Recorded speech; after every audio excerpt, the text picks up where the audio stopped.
بسم اللہ الرحمن الرحیم۔ ڈسکور اوریجنل کے معزز ناظرین، السلام علیکم۔ اب کس نمبر 742 ملاحظہ فرمائیں۔ میں نے سینے میں دیکھتی ہوئی نفرت کی آگ کو الاؤ کی طرح بھڑکتے محسوس کیا۔ میں نے اسے ایک سے ایک غلیظ گالی دی۔ یہ سب اس کی کارستانی تھی، مجھے پہلے ہی سمجھ لینا چاہیے تھا۔ خیر، اس سازش کو بھی میں نے اس کی فرد جرم میں لکھ لیا ہے۔ اس کے خون کا ہر قطرہ میرے انتقام کا مقروض ہے تافو۔ آپ مجھے بھی برا آدمی سمجھتے ہوگے، برا تو میں ہوں۔ ڈاکو نیک کب ہوتے ہیں، وہ بولا، مگر یہ گھر کی بات تھی۔ بیٹی یا بہن کے ساتھ کوئی بھی بدماشی نہیں کرتا، لیکن وقت بدل گیا ہے جی، شرم اٹھ گئی ہے رشتوں کی۔ میں یہ بتانے نہیں آیا کہ میں سب سے الگ تھا اور میں نے کوئی احسان کیا تھا، نہیں جی، میں مجبور تھا۔ میں کچھ نہ کرتا تو معاملات قابو سے باہر ہو جاتے۔ میں نے سب کو پٹا ڈال کے رکھا اور انہیں یقین دلایا کہ انہیں ان کا حق مل جائے گا، لیکن وہ ایسی کوئی بات نہ کرے کہ آخری وقت میں برسوں کے ساتھ کا برہم بھی نہ رہے۔ دوستی کے رشتے دشمنی میں بدل جائیں اور کل تک جینے مرنے کے ساتھ ہی ایک دوسرے کے خون بہانے پر اتر آئیں۔ خلیفہ اور پوپٹ بھی میرے ساتھ تھے نا جی۔ ہم نے کہا کہ کسی نے ناگ منی کو گل بانو سمجھ کے لوٹنے کی کوشش کی تو خون خرابہ ہوگا، ہم مار دیں گے اور مر جائیں گے۔ ہاں، وہ خوشی سے جو دے لے لو، اگر وہ دباؤ میں کچھ کر سکتی ہے تو یہ کام مجھے کرنے دو۔ شرافت کا دامن ہاتھ سے چھوڑنے والا خود ذمہ دار ہوگا۔ میں نے کہا، تم میرے سامنے کیا ثابت کرنا چاہتے ہو؟ کچھ نہیں جی، وہ بولا۔ گل نے تو کسی سے کچھ بھی نہیں کہا، کسی کو بھی شرمندہ نہیں کیا۔ اس نے 16 لاکھ یوں پھینک دیے جیسے کوئی بھوکے کے سامنے روٹی پھینکے۔ اس نے ہر ایک کو اس کا حصہ خود دیا اور کہا، خدا کا شکر ہے جس نے مجھے اپنے بھائی کا قرض ادا کرنے کے قابل کیا۔ یہ کاغذ کے ٹکڑے ہیں جو سدا ساتھ نہیں دیتے۔ رشتے تمام عمر کے ہوتے ہیں، مگر راستے بدل جائیں تو نظریں بھی بدل جاتی ہیں، رشتے بھی نہیں رہتے۔ وہ سب اپنا اپنا حق لے کر بڑے ذلیل ہوئے، خود اپنی نظر میں۔ میں دیکھ رہا تھا جی، مگر ان میں ہمت نہ تھی کہ گل بانو سے کل کی ناگ منی سے معافی مانگ لیتے۔ میں نے کہا، معافی مانگنا بڑی بہادری کا کام ہوتا ہے تافو، اس میں اپنی انا کو پہلے مارنا پڑتا ہے۔ کسے جی، خیر آپ پڑھے لکھے بندے ہو۔ میں نے کہا، اپنے غرور کو۔ اس نے سر ہلایا۔ دوسروں کو میں کیا الزام دوں؟ میں خود اس سے نہ کہہ سکا کہ ناگ منی، میں بڑا کمینہ ہوں، مجھے معاف کر دے۔ وہ کہاں سنتی میری، کیسے معاف کرتی مجھے؟ اپنی اصلیت جو ظاہر کر دی تھی میں نے، لیکن اب آپ مہربانی کرو، آپ میری طرف سے اس کو بتانا کہ تافو من موجی بڑا مجبور تھا، مگر وہ کمینہ نہیں تھا۔ اس نے دوسروں کی مجبوری کو اپنی مجبوری بنا لیا تھا کہ گل بانو کو کچھ نہ ہو، اس کا گھر آباد رہے، اللہ اس کے گھر کو خوشیوں سے بھرا رکھے، اسے مامتا کی دولت کے سارے خزانے بخش دے، وہ سب بھی جو میرے نصیب میں نہ تھے۔ میں نے نرمی سے اس کے کندھے پر ہاتھ رکھا۔ تم رو رہے ہو تافو منموجی؟ منموجی تو مر گیا، دفن کر دیا اسے میں نے آخری بار۔ جیسے ناگ منی مر گئی، ایسے ہی منموجی بھی مر گیا، اس کا ساز سنگیت مر گیا۔ میں نے کہا، غلط سمجھے ہو تم، تافو مر سکتا ہے مگر منموجی کیسے مر سکتا ہے؟ ساز سنگیت امر ہے، تمہارے اندر زندہ ہے، زندہ رہیں گے۔ آدمی اپنے وجود کی برائی سے لڑ سکتا ہے اور اسے ختم بھی کر سکتا ہے، مگر اچھائی کو نہیں۔ پتہ نہیں جی، اب تو لگتا ہے زندگی ضائع ہو گئی۔ کیا فائدہ ہوا اس سے مجھے یا کسی اور کو؟ جب ہوش سنبھالا تو اس کو دکھ دیا، سکھ کبھی نہیں دیا تھا نا، دوسروں کو بھی سکھ ہی نہ دیکھ سکا۔ آج سوچتا ہوں سب کے سکھ چھین کے کیا ملا مجھے؟ سکھ ملا نہیں، میں اور دکھی ہوتا گیا۔ اپنے بیگانے ہو گئے، دوست کوئی بنا تو مطلب کی خاطر، مگر دشمنی اللہ کے واسطے رکھی۔ ڈاکو کا دوست کون ہو سکتا ہے جی؟ ہونا بھی نہیں چاہیے۔ پیسہ مال و دولت سب یہیں رہ گیا شیش ناگ کا، لاش کو نہ کفن ملا نہ قبر کی مٹی۔ بہن بھی رونے کو نہیں ٹھہری، اپنے ساتھ بھی یہی ہوگا۔ من دکھی ہونے کا ہے ایسی باتوں سے۔ میں نے کہا، تم ڈپریشن کا شکار ہو؟ اس نے سوالیہ نظریں اٹھائیں۔ یہ بیماری ہوتی ہے کوئی؟ میں نے سوچ کر کہا، ہاں بیماری ہی ہوتی ہے، صرف ڈاکوؤں کو، ہم جیسوں کو ہوتی ہے؟ میں نے مسکرا کر کہا، نہیں بھائی، شریف لوگوں کو بھی ہو جاتی ہے۔ کیوں ہو جاتی ہے؟ کوئی دوا ہے اس کی؟ میں نے کہا، جب آدمی حالات سے سمجھوتا نہ کر سکے اور یہ سمجھنے لگے کہ حالات پر اس کا اختیار نہیں رہا تو ایسا ہی ہوتا ہے۔ حالانکہ حالات تو آدمی خود پیدا کرتا ہے۔ وہ خود حالات کے سانچے میں ڈل جائے تو حالات سے لڑنے کی ضرورت ہی باقی نہیں رہتی اور نہ تقدیر سے شکوہ رہتا ہے۔ اس کی دوا بھی یہی ہے کہ خود پر اور خدا پر بھروسہ رکھو، پیچھے مت دیکھو، آگے نظر رکھو اور پچھتانے میں وقت ضائع کرنے کی بجائے وہ کرو جو تم کرنا چاہتے تھے لیکن نہ کر سکے۔ وہ خاموش کھڑا رہا، جیسے میری بات کو سمجھنے اور ذہن میں بٹھانے کی کوشش کر رہا ہو۔ عجیب لگتی ہیں آپ کی باتیں، مگر غلط نہیں، میں نے کہا۔ بعد میں سوچنا، غور کرنا اور سمجھنے کی کوشش کرنا اپنے آپ کو، اور کوئی فیصلہ کر لو تو میرے پاس آ جانا۔ فیصلہ؟ کیسا فیصلہ جی؟ یہی کہ تم کون ہو، تافو یا من موجی، میں نے کہا۔ اچھا جی، چلیے آپ کو چھوڑ آؤں۔ کہاں؟ میں چلا جاؤں گا من موجی، میں نے عمدن اس کو تافو نہیں کہا۔ آپ غلط راستے پر جا رہے ہو جی، ادھر سے آگے برساتی نالا، وہ بولا۔ اندھیرے میں جنگل کے راستے میں آنکھوں پر پٹی باندھ کے بھی میں دیکھ سکتا ہوں۔ وہ اچھل کے گھوڑے پر بیٹھ گیا اور پھر اس نے ہاتھ بڑھا کے مجھے بھی کھینچ لیا۔ میں اس کے پیچھے جم کے بیٹھ گیا۔ یہاں کہیں قریب سے لاہور جانے والی سڑک گزرتی ہوگی، مجھے اگر بس مل جائے تو ملتان کی طرف سے آنے والی۔ آپ فکر ہی مت کرو جی، آپ کو لاری اڈے پہنچاتا ہوں ابھی۔ اس نے گھوڑے کو ایڑی لگائی، ہو سکتا ہے ادھر سے کوئی ٹیکسی بھی مل جائے۔ گھوڑا خاصی رفتار سے دوڑ رہا تھا، شاید جانور بھی انسان کی کمزوری سے فائدہ اٹھاتے ہیں، میں نے سوچا۔ یہی گھوڑا مجھے شرافت سے سیدھے راستے پر نہیں لے جا رہا تھا، معلوم ہوتا تھا کہ اسے بھی راستہ سجائی نہیں دے رہا۔ اب کیسے نظر آ رہا ہے راستہ؟ تھکن کے جسمانی احساس کو میں نے ابھی تک دبا رکھا تھا۔ گھوڑے کی سواری میں نے عرصے دراز سے نہیں کی تھی۔ اس وقت یہ سفر میری قوت برداشت کی آزمائش بن گیا۔ رات کے ساتھ ہی جنگل میں خنکی بھی بڑھ گئی اور ٹھنڈی ہوا میرے چہرے کو سن کرنے لگی۔ جھٹکوں سے میرے جسم کا جوڑ ہل گیا۔ بھوک کا مجھے پہلے خیال نہ تھا، اب لاری اڈے کا تصور کرتے ہی میرے ذہن میں بہت کچھ آ گیا۔ چٹپٹے کھانے جن کی پوری فہرست ہر ویٹر ایک سانس میں پڑھ دیتا ہے، کسی کے پلے کچھ پڑے نہ پڑے۔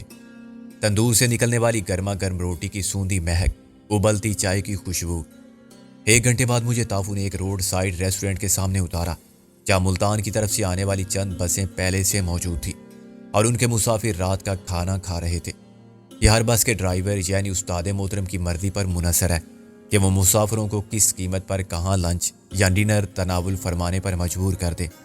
ہوٹل والی اس تعاون کے بدلے انہیں اور کلینر صاحب کو سب کچھ بلا معاوضہ پیش کرتے ہیں، لیکن ظاہر ہے ان کے اخراجات سارا دن آنے والے مسافر ادا کرتے ہیں۔ اگر تافو اس وقت مجھے نہ اتارتا تو شاید میں خود ہی گر پڑتا۔ میری ٹانگوں میں دم نہیں رہا تھا اور میری کمر کے سارے مورے ہل گئے تھے۔ میں نے گھوڑے کو دیکھا تو وہ بھی خاصا برہم تھا کہ ریس کے عالی نسب گھوڑے کو ایک ڈاکو نے خچر سمجھ کے استعمال کیا اور ٹریک کی بجائے جنگل میں بندہ لاد کے دوڑایا۔ میں نے کہا، شکریہ منموجی صاحب، ایک عنایت اور کرو۔ میں نے ایک چارپائی پر گر کر کہا، مجھے کچھ پیسے دے جاؤ۔ اس نے گھیر والی شلوار کے اندر سے ایک تھیلی برآمد کی۔ آپ نے میرا ایک کام کرنا ہے جی۔ میں نے کہا، یہ کیا ہے؟ یہ آپ گل بانوں کو دے دینا، اس نے کہا اور گھوڑے پر چڑھ گیا۔ میں نے تھیلی پکڑ لی تھی۔ بات تو سنو۔ اللہ بیلی، اس نے ہاتھ ہلا کے گھوڑے کو موڑا اور بگاتا وہ اسی راستے پر غائب ہو گیا جدھر سے ہم آئے تھے۔ مجھے اندازہ تو ہو گیا تھا کہ تھیلی میں کیا ہو سکتا ہے، مگر میں نے تصدیق کے لیے اس کو کھولا۔ اس میں وہی 4 لاکھ کی رقم موجود تھی جو تافو کا حصہ بنتی تھی اور جو اس نے گل سے قرض خواہ کی طرح طلب کی تھی۔ بعد میں اس کی سوچ میں کیا انقلاب آیا اور کیوں آیا، کیسے ایک ڈاکو کے جذبات کا رخ بدلا اور احساس ندامت نے اسے کیسے ملامت کی۔ کیا اس کو عمر رفتہ کے رائگاں جانے کے احساس نے پریشانی میں مبتلا کیا، اور کیسے وہ میرا راستہ روک کے اس کا اعتراف کرنے پر مجبور ہوا۔ یہ کوئی بھی سمجھ سکتا ہے جو واردات قلبی کا شعور اور ادراک رکھتا ہو۔ یہ کوئی انہونی بات نہیں تھی۔ ہزاروں بے راہ رو اور صراط مستقیم سے بھٹکے لوگ زندگی کے کسی اچانک آ جانے والے موڑ پر اس انقلاب آفرین لمحے سے دوچار ہونے اور اگلے لمحے میں ان کی زندگی کا رخ بدل گیا۔ وہ اپنے ماضی سے یوں کٹ گئے جیسے وہ کسی اور کی زندگی تھی، اور جب خدا نے یہ توفیق دی تو پھر ان کا رہبر و رہنما ان کا ضمیر ہوا اور ان کی منزل حضوری ٹھہری۔ کچھ لوگ مجھے حیرت دلچسپی سے دیکھ رہے تھے۔ ایک پوری اسرار شاہ سوار مجھے وہاں چھوڑ کے لوٹ گیا تھا اور میں یوں ہکا بکا بیٹھا تھا جیسے مریخ سے آنے والی اڑن تشتری مجھے ابھی ابھی زمین پر اتار کے کائنات کی بے کراں وسعت میں گم ہو گئی ہے، اور میں اس دنیا میں تنہا اور اجنبی مخلوق ہوں۔ اس نے مجھے موقع ہی نہیں دیا تھا کہ میں 4 لاکھ روپے اسے واپس کر سکتا۔ شاید اسے بھی اندازہ تھا کہ میں بحث کروں گا اور اسے قائل کرنے کی کوشش کروں گا کہ یہ رقم اب اسی کی ہے اور اسے رکھنی چاہیے۔ یہ رقم میری بھی نہیں تھی، گل کی بھی نہیں تھی، یہ اکبر خان کا پیسہ تھا جو گھوم پھر کے میرے پاس پہنچ گیا تھا۔ ایک ویٹر جن کی طرح نمودار ہوا۔ بولو جناب، میں نے کہا۔ میں کیا بولوں، کچھ تم ہی بولو، کیا کھاؤ گے؟ وہ بڑی اجلت میں تھا۔ میں نے کہا، جی تو چاہتا ہے سارا ہوٹل کھا جاؤں، جو تمہیں اچھا لگے لے آؤ، مگر میرے فاقے سے ہلاک ہونے سے پہلے آ جانا۔ اس نے مجھے مشکوک نظروں سے دیکھا۔ پلیے سے وہ شاید جنات کا ٹکرایا ہوا کھزا نہیں لگتا تھا۔ مجھ سے مغز ماری کو فضول سمجھتے ہوئے وہ سر ہلا کے لوٹ گیا اور کچھ دیر بعد اشتہا انگیز لوازمات کے ساتھ اس جن کی طرح پھر نمودار ہوا جس کو الادین نے چراغ رگڑ کے طلب کیا تھا، اور پہلی فرمائش یہ کی تھی کہ میرے لیے اور والدہ کے لیے مزے مزے کے کھانے لاؤ۔ ابھی میں کھانے سے پورا انصاف بھی نہیں کر پایا تھا کہ ایک ٹیکسی چند مسافروں کو اتارنے آ گئی۔ اس سے پہلے کہ ٹیکسی پر کوئی اور قابض ہو جاتا یا وہ خالی لوٹ جاتی، میں نے اسے آواز دے کر روک لیا۔ 100 کا ایک نوٹ پلنگ پر پھینک کے میں ٹیکسی میں بیٹھ گیا۔ جب ٹیکسی روانہ ہوئی تو شاید جنات کا ٹکرایا ہوا کزن مشکوک نظروں سے 100 کے نوٹ کا معائنہ کر رہا تھا، کسی جعلی نوٹ کی شناخت کے ماہر کی حیثیت سے۔ 5-7 روپے کے بل پر 100 کا نوٹ پھینکنے والوں کی صورت اور حلیہ کیا میرے جیسا ہوتا ہے؟ اچانک میں نے خود کو بہت محفوظ اور پرسکون محسوس کیا۔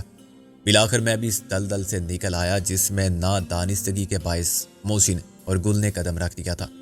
کریم کو اس کے وارثوں تک پہنچانے کی ذمہ داری ایک کٹھن آزمائش تھی، اور میں خدا کا شکر گزار تھا کہ اس نے مجھے اس امتحان میں سرخ رو کیا۔ میں رابعہ کی وفا اور غالب کے ساتھ رابعہ کی رفاقت پر نازاں تھا، جو خلوص اور اعتماد کے ہر امتحان میں میرے ساتھ میرا حوصلہ اور میری طاقت بن کے رہے، بالکل اسی طرح جیسے منظر اور وقار یوسف جیسے دوست بظاہر ہمارے ساتھ تو نہ تھے، لیکن ان کا سہارا ہر وقت ہمیں میسر تھا۔ قدرت اپنی جلوہ نمائی کے کتنے حیران کن انداز رکھتی ہے۔ ہم ایک امانت سے سب کدوش ہونے کی نیت نہ کرتے تو پشاور میں اپنے والد کے ایک پرانے نمک خوار نمک حرام سے کیسے ملتے، جو اب اپنے ضمیر پر احساس جرم و گناہ کا بار ملامت لیے پھر رہا تھا، اور متلاشی تھا کسی موقع کا جب وہ اپنی تقصیر پر خدا کے بعد اس شخص سے معافی مانگ لے جس کی نیکی کا بدلہ اس نے پیٹھ میں خنجر گھونپ کے دیا تھا۔ اعتقاد نہ رکھنے والے اسے اتفاق کہہ کے بات ختم کر سکتے ہیں، مگر قدرت کے نظام انصاف کے توازن کی سچائی اور خدا کی بے آواز لاٹھی کے وجود سے انکار ناممکن ہے۔ مکافات عمل کا دستور اس کائنات میں ہر جگہ کار فرما ہے، اور اسیر زمان و مکان کے لیے اس سے نہ یہاں فرار ہے نہ وہاں۔ قدرت خانم معصوم مخلوق تھی اور دیکھنے والے اس پر ترس کھاتے تھے، لیکن ان میں سے کون سمجھ سکتا تھا کہ وہ کس کے اعمال کی سزا بھگت رہی ہے اور اصل سزا پانے والا مجرم کون ہے۔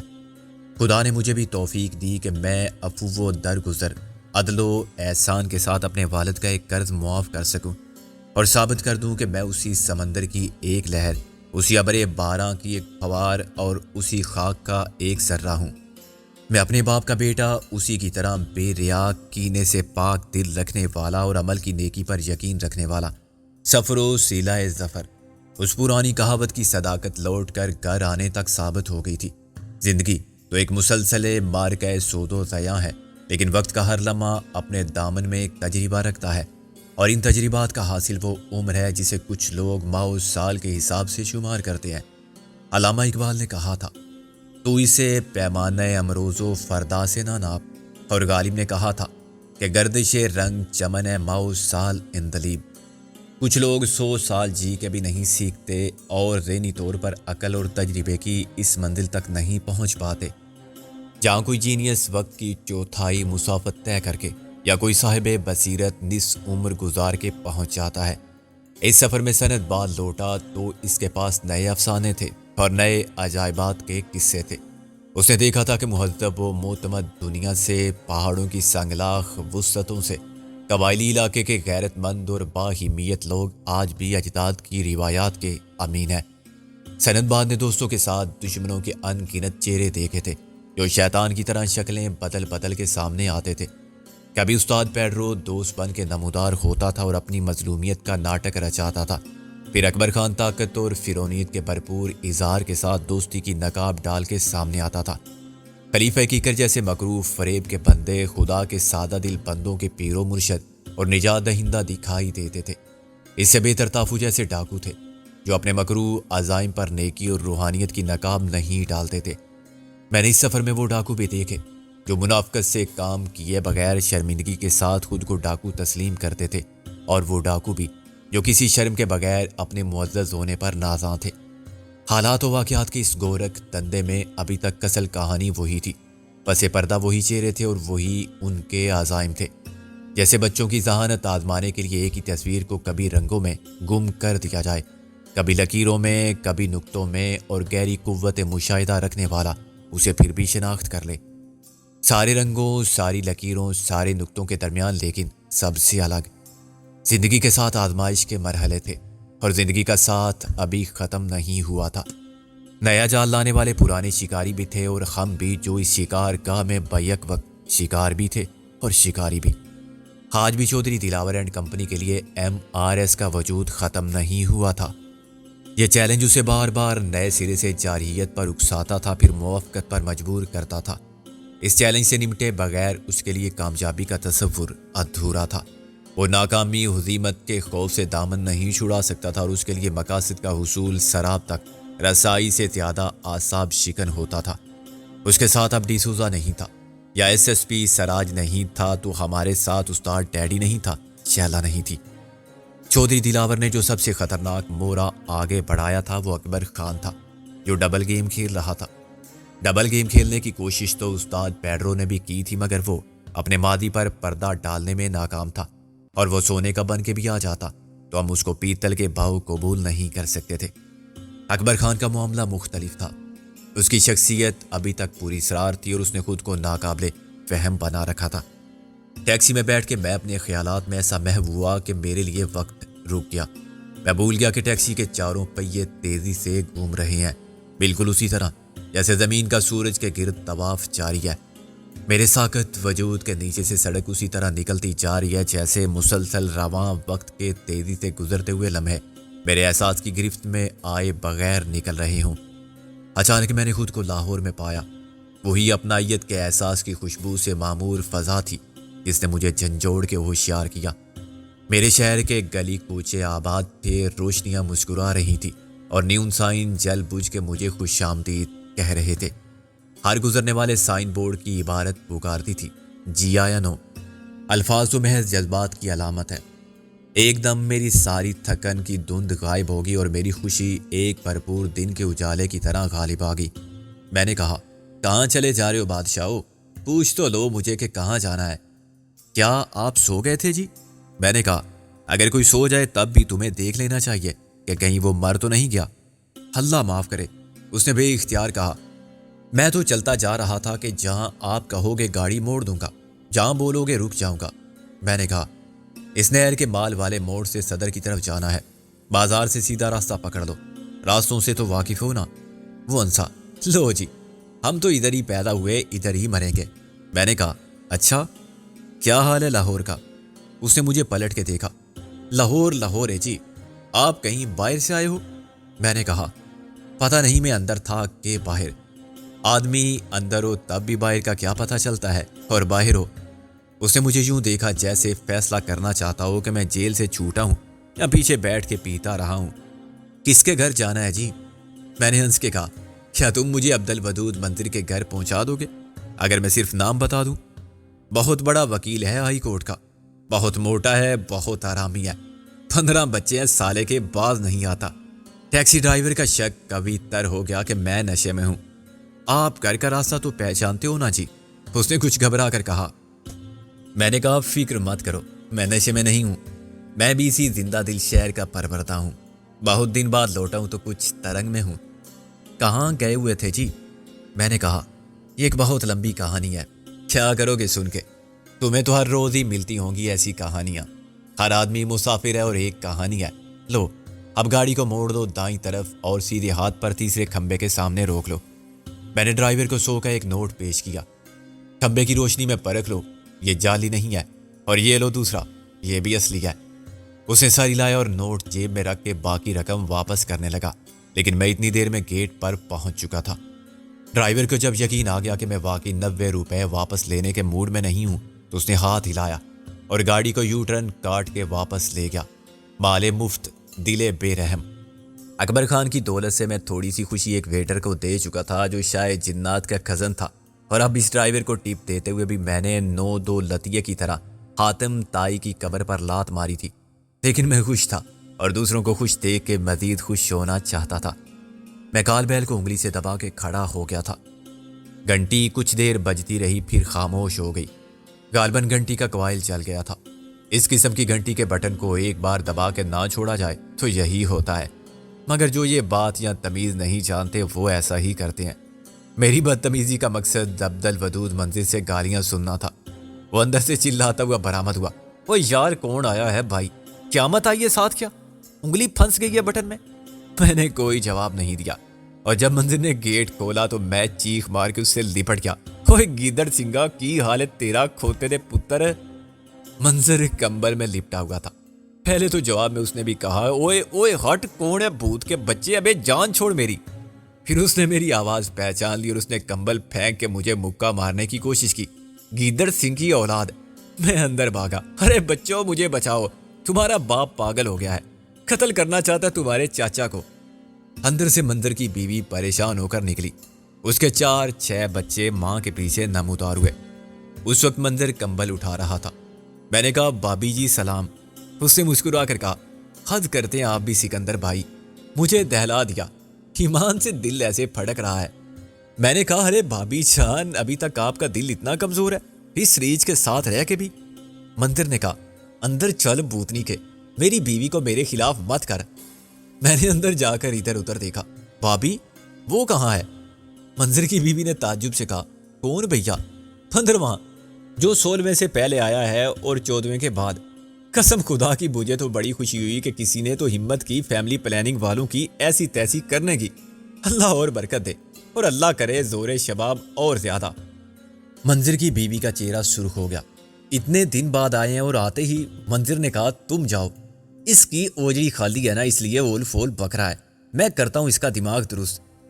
اس کے سارے بچے اکا بکا کھڑے مجھے دیکھ رہے تھے، اور اس ہجوم میں 2 فٹ سے 4 فٹ تک کے ملے جلے بچے تھے۔ چلو شاباش، کتار بناؤ، ہاتھ ملاؤ اپنے چاچا سے اور عیدی لیتے جاؤ۔ چلو بیٹا تم آؤ، یہ لو۔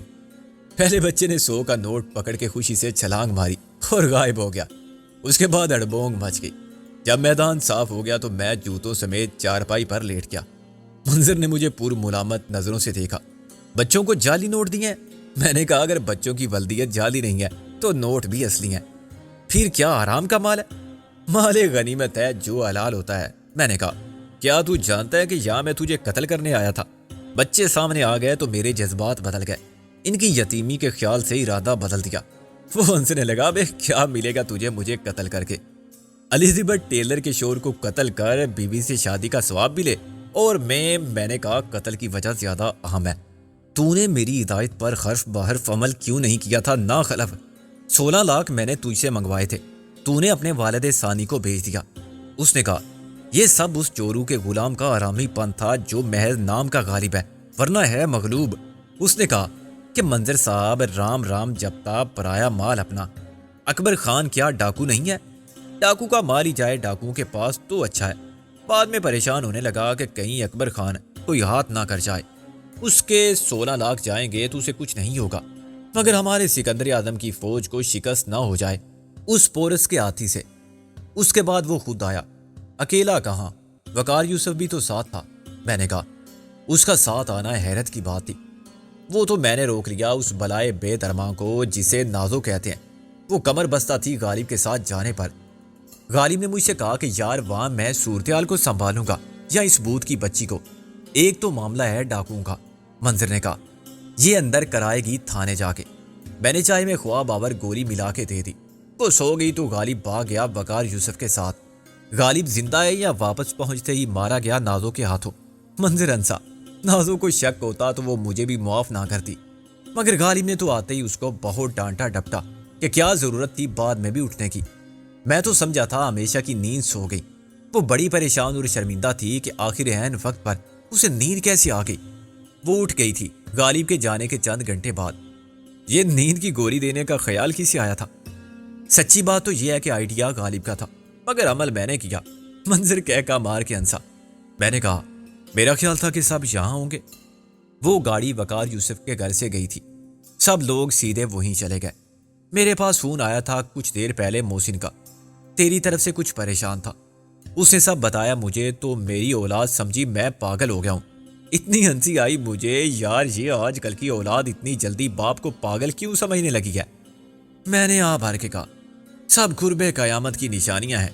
پہلے جوان بیٹے بوڑھے باپ کو پاگل سمجھتے تھے، اب وہ وقت آنے والا ہے منظر کے پیدا ہوتے ہی تیرا اگلا بیٹا سوال کرے گا کہ پاگل کھانے کیا 15 پہلے کم تھے تجھے کہ مجھے پیدا کیا؟